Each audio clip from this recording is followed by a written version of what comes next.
Good morning student. आज हम करेंगे हिंदी पाठ्य पुस्तक पाठ 5 के बुक एक्सरसाइज। सही उत्तर पर ठीक का चिन्ह लगाइए। आसमान में जगमग जगमग क्या जलते हैं? दीवे, ग्रह, सूरज।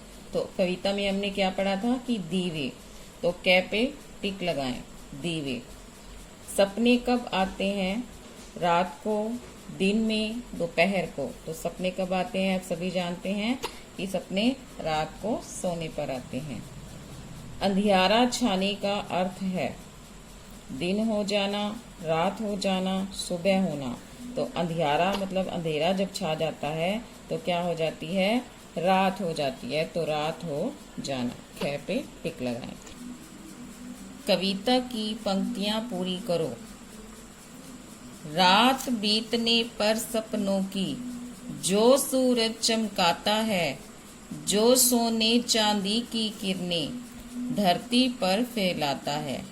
एक बार और फिर से देखिए, कविता में हमने ये पढ़ा है तो कविता से ही देखकर इन पंक्तियों को पूरा करना है। रात बीतने पर सपनों की जो सूरज चमकाता है, जो सोने चांदी की किरणें धरती पर फैलाता है। वह जब सूरज ढल जाता है, अंधियारा छा जाता है, आसमान में जगमग जगमग लाखों दीप जलाता है। वह जब सूरज ढल जाता है, अंधियारा छा जाता है, आसमान में जगमग जगमग लाखों दीप जलाता है। नेक्स्ट देखें, भाषा की बात समझना है। सूरज, सूरज को हम सूर्य भी कहते हैं और रवि भी कहते हैं। चंद्रमा, चंद्रमा को चांद भी कहा जाता है और चंदा भी कहा जाता है। उसी तरह से उल्टे अर्थ वाले शब्द लिखने हैं आपने। उल्टे अर्थ मतलब विलोम शब्द जिन्हें कहा जाता है। रात, दिन। अंधेरा, उजाला। अंधेरा, उजाला। जलाना, बुझाना। जलाना, बुझाना। सुबह, शाम। सुबह, शाम। नेक्स्ट है विशेषता बताने वाले शब्द। मैंने आपको विशेषण करवाई हुई है जिसमें बताया गया कि विशेषता, विशेषण जो बताते हैं उन शब्दों को विशेषण कहते हैं। लाखों दीप, तो दीप की क्या विशेषता है कि वो लाखों हैं, तो इन्हें विशेषण शब्द कहा जाता है। नीचे लिखे शब्दों की विशेषता बताने वाले शब्द सोचकर लिखना है। तो नीचे जो शब्द लिखे हैं तारे, किरणें, इनकी विशेषता बताने वाले शब्द लिखने हैं हमें। तो तारे, टिमटिमाते तारे। टिमटिमाते तारे। किरणें, उजली किरणें।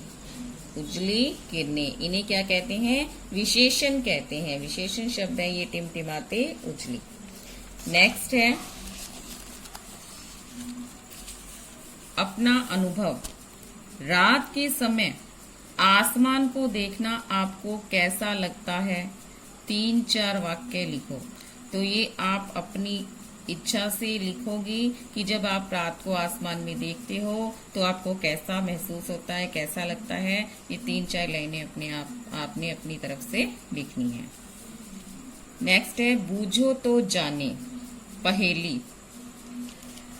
एक थाल मोतियों से भरा, सबके सिर घूमे, मोती एक न गिरे, बताओ कौन?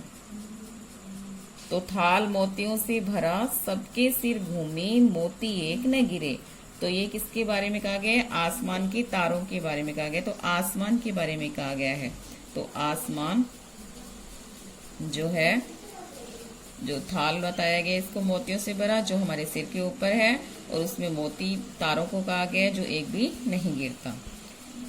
राजा के राजा हो तुम, आसमान में आते हो तुम, कभी गोल गोल थाली से और कभी हो जाते गुम, बताओ कौन? तुम राजा के राजा हो, आसमान में आते हो और कभी गोल गोल थाली से दिखते हो और कभी गुम हो जाते हो। तो ये कहा गया है चंद्रमा को। जो चंद्रमा है वो गोल गोल है, आसमान में होता है और वह कभी कभी दिखाई नहीं देता और कभी दिखाई देता है। नेक्स्ट है क्रियात्मक गतिविधि। बिंदुओं को मिलाकर सूरज के चित्र में रंग भरो। ये जो सूरज की पिक्चर दे रखी है, इन बिंदुओं को आपने मिलाना है और इसमें कलर करना है, रंग भरने हैं सुंदर सुंदर। तो ये आपको अपनी बुक में सारा वर्क कंप्लीट करना है और ये क्वेश्चन जो है अपना अनुभव वाला, ये आपको अपनी हिंदी की नोटबुक में लिखना है। धन्यवाद।